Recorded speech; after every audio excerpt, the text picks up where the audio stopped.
Merhaba arkadaşlar. Bugün sizlerle çikolata severlerin çok beğeneceği bir tarif paylaşacağım. Malzemelerimiz 2 adet yumurta, 1 çay bardağı süt, 1 su bardağı un, yarım su bardağı toz şeker, 1 çay bardağı sıvı yağ, 3 yemek kaşığı kakao ve 1 paket kabartma tozumuz var.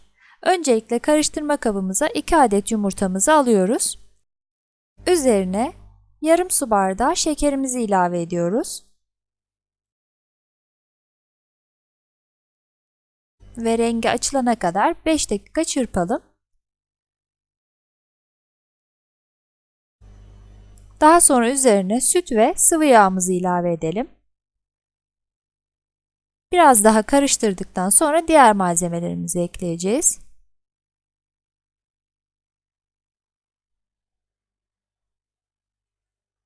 Şeker içerisinde tamamen erimiş olmalı.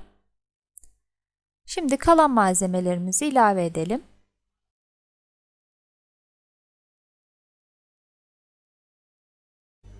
Bir su bardağı un, 3 yemek kaşığı kakao ve 1 paket kabartma tozu. Dilerseniz 1 paket de vanilya ilave edebilirsiniz. Şöyle birazcık karıştırdıktan sonra homojen bir kıvam alana kadar mikserle çırpalım.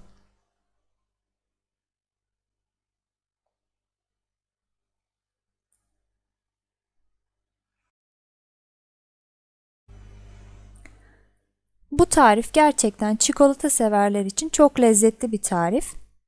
Yumuşacık kekin üzerinde enfes çikolata ganajıyla tadı damağınızda kalacaktır.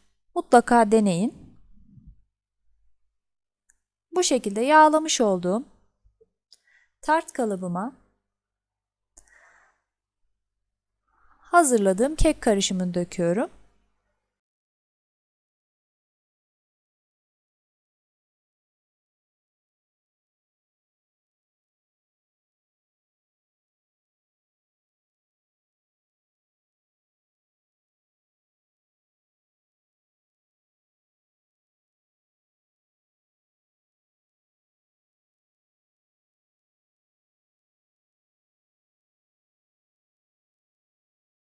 Kek harcımız kalıba eşit bir şekilde yayılması ve hava kabarcıklarının çıkması için şöyle bir iki kere sert bir zemine vurmamız yeterli. Şimdi daha önceden ısıttığım 180 derecelik fırına gönderiyorum. Bu aşamada kekimiz fırında pişerken biz krem şantisini hazırlayalım. 1 su bardağı soğuk süt ve 1 paket krem şanti yeterli olacaktır. Siz kek kalıbınızın derinliğine göre bu ölçüyü azaltabilirsiniz.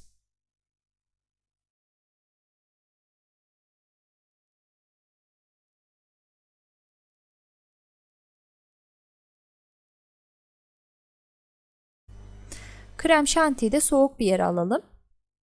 Bu sırada bir tencerede 200 milimlik kremayı kaynama derecesine kadar ısıttım. Şimdi içerisine 80 gram bitter çikolata, 80 gram sütlü çikolata ilave ettim. Ve çikolatalar kremanın içinde eriyene kadar karıştırıyoruz.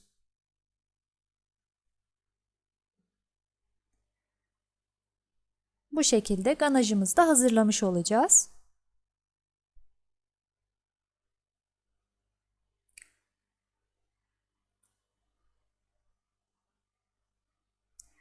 İyice karıştırdıktan sonra ganajı da bir kenarda soğumaya alalım.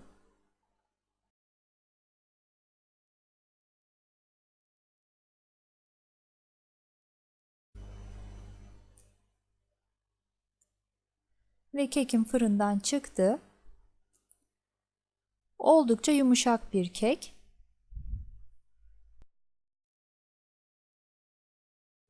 Kekimiz biraz soğuduktan sonra artık servis tabağına alabiliriz. Tabağın ben alt kısmına yuvarlak şekilde kestiğim yağlı kağıdı yerleştiriyorum.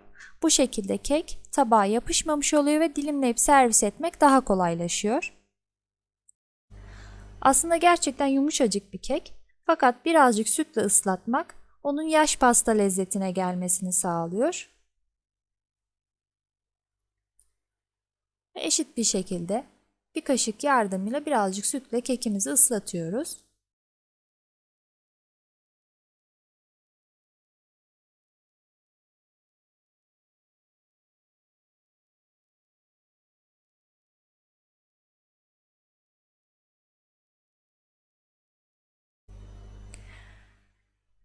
Bu şekilde soğumuş olan krem şantiyi de artık kekimizin üzerine ilave edebiliriz.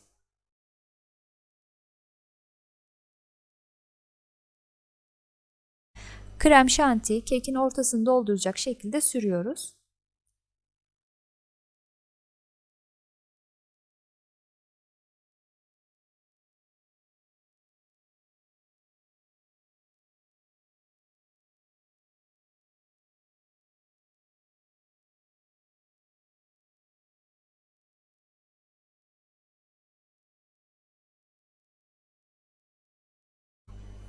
Şimdi üzerine soğutmuş olduğumuz ganajımızı dökebiliriz.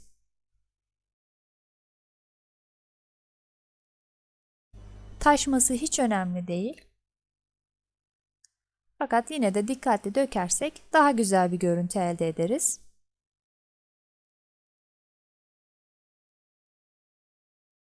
Bu şekilde bile dilimleyip servis yapabilirsiniz.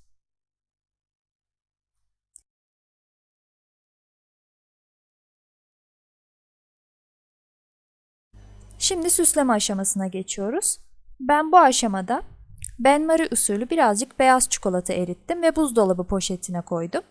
Ucunu kürdan yardımıyla deldim. Bu şekilde süslüyorum. Bence harika bir görüntü oluşturuyor.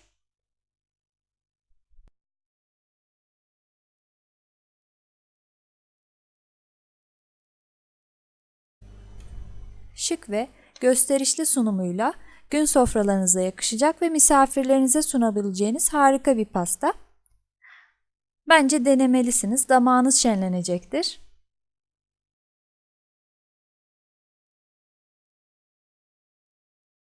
Aslında süsleme aşaması tamamen hayal gücünüze bağlı. Evinizde ne varsa kullanabilirsiniz.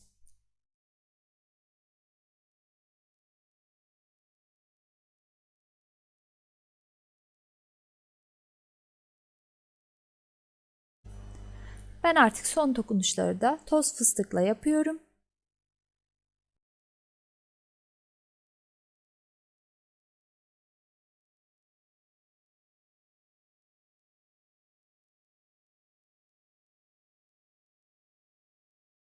Ve birkaç tane damla çikolatayla pastam hazır. Yumuşacık kekin üzerinde enfes çikolata ganajıyla tadı damağınızda kalacak bir tarif. Mutlaka deneyin. Şimdiden afiyet olsun. Videolarımı beğeniyorsanız beğen tuşuna basmayı, abone değilseniz ücretsiz abone olmayı ve zil tuşunu açmayı unutmayın. Böylece yüklediğim videolardan haberdar olursunuz.